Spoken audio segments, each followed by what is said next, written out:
Good people of YouTube, I'm the Watch Idiot, and we're talking about a watch that might be changing who I am as a watch guy in real time. It's the Citizen AQ491. It's not gonna focus, is it?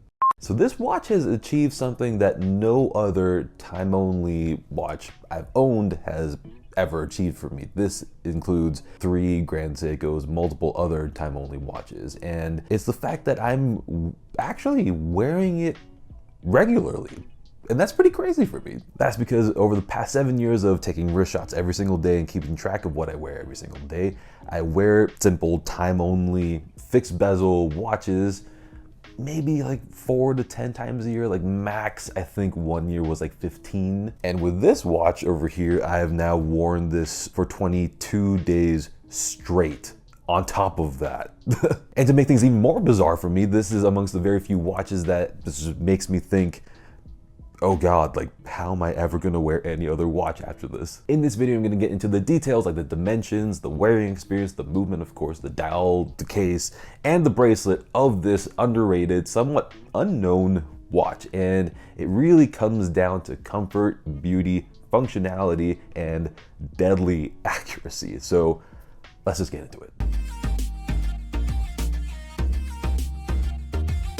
So actually, I ordered this watch back in last July, and it only had to get canceled because I got a different watch that jumped ahead of it, the titanium 2231.50. But at that time, and even right now, I was very worried about getting this watch because in the end, I owned 3 Grand Seikos and they were exceptional. So the bar was set extremely high, and yeah, here I am about to spend money on a $2,500 the Citizen that I've never seen before, and I'm thinking, how close could it actually get to Grand Seiko? And also, have I just made a huge mistake? And now I'm not worried at all. It's worth every single penny of that original MSRP. Main thing is that when I'm wearing it, it's its own experience instead of it being just a less expensive Grand Seiko. And I still want a Grand Seiko back in the collection at some point, but at that point, this watch really wouldn't become redundant because this thing is just incredible in its own way, in every way I would say, and we'll get into that, don't worry. But first let's do the dimensions, and we've got a case width of 40.2 millimeters, a case thickness of 12.2 millimeters, a lug width of 20 millimeters, and a bracelet that tapers down to 17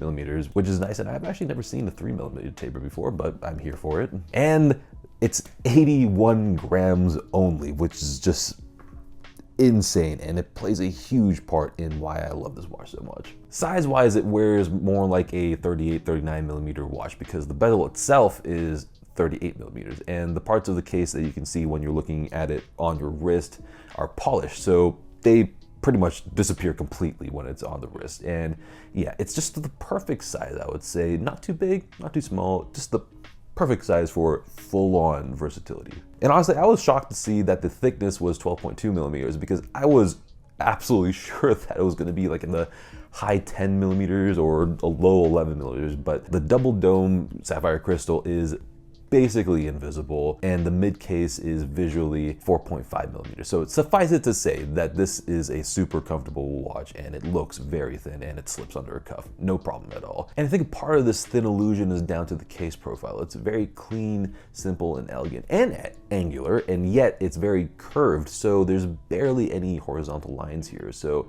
it really helps it melt onto the wrist, and it continues the flow from the bracelet. So all that makes for a very comfortable watch to wear, but of course it's titanium, and the whole thing, size for my 7.5-inch wrist, is 81 grams, which makes it the lightest titanium watch that I've owned on a bracelet, obviously, and it's an absolute joy to wear. And despite the weight, it feels extremely well made and solid, which adds to the reason why I'm wearing it so much. I mean, visually, ergonomically, tactily, everything is at the level that I was expecting it to be.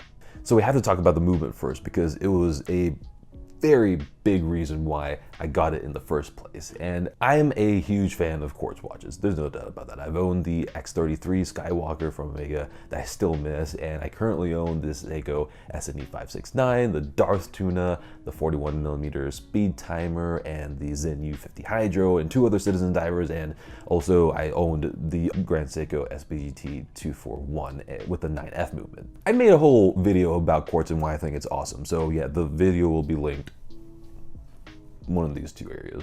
That said, I don't think that most movements use quartz's full potential. For me, if you're gonna have a quartz movement that uses a battery and a circuit board and whatnot, you might as well pack in as much tech into it as possible. And I think Citizen does just that. First off, it's got insane accuracy, plus or minus 5 seconds a year, and just insanity. Grand Seiko's 9F quartz movements are mainly plus or minus 10 seconds a year, which is still awesome, and some of their special movements do 5 seconds a year. Meanwhile, here's Citizen doing plus or minus 5 seconds for all of their The Citizens. So just for context here, let's step back a little bit. There are 86,400 seconds every single day, and even if a watch is gaining or losing 20 seconds a day, that's only 0.02% variance, which is still an incredible feat of miniature mechanical engineering that you can get at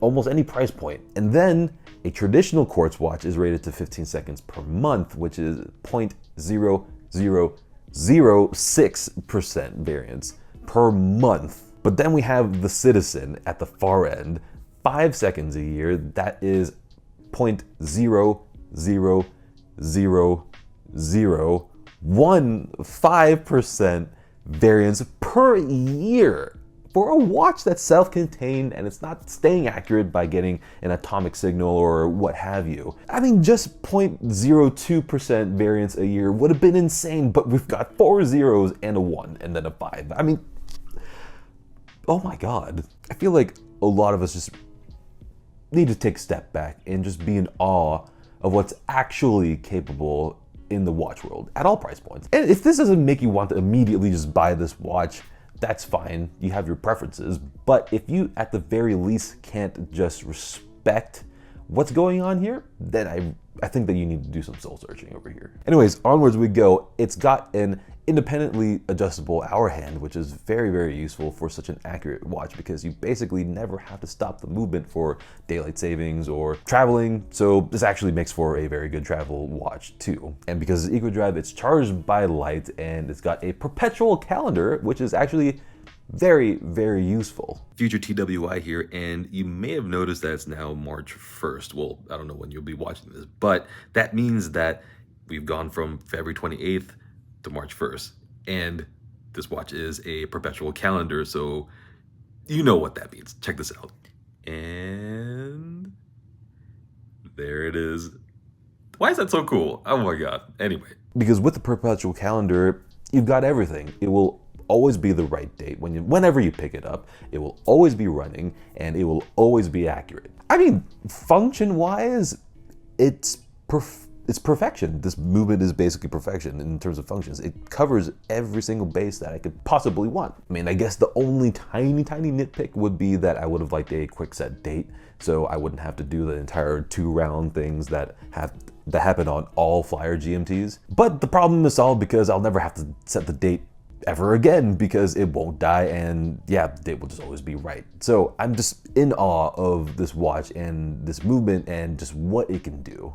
Now onto the dial, because on top of that awesome movement, it's got an awesome dial because it's got a Tosa washi dial in black, which is a super special Japanese paper. But there's actual utility here because it lets light through specifically, and that obviously helps power up the Ecodrive movement. I just love it when a beautiful feature has an actual direct purpose, and in this case, I think it's just the perfect balance of form and function. I love to see that, and it doesn't happen all that often if you think about it. The dial itself can go from a basic black dial watch with a touch of texture in low lights, but then in full light you can really see the visible yet subtle texture. It sometimes gives me Grand Seiko snowflake vibes, but not as pronounced as the snowflake dial, but I'm glad that it's still very visible because since it's there, I want to be able to see it. But then other times the sunburst effect really shows up, which actually comes from a clear layer on top of the paper where everything on the dial sits. Thankfully, it's not very distracting. I was very worried that it would be very distracting, especially because of how awesome that paper texture is.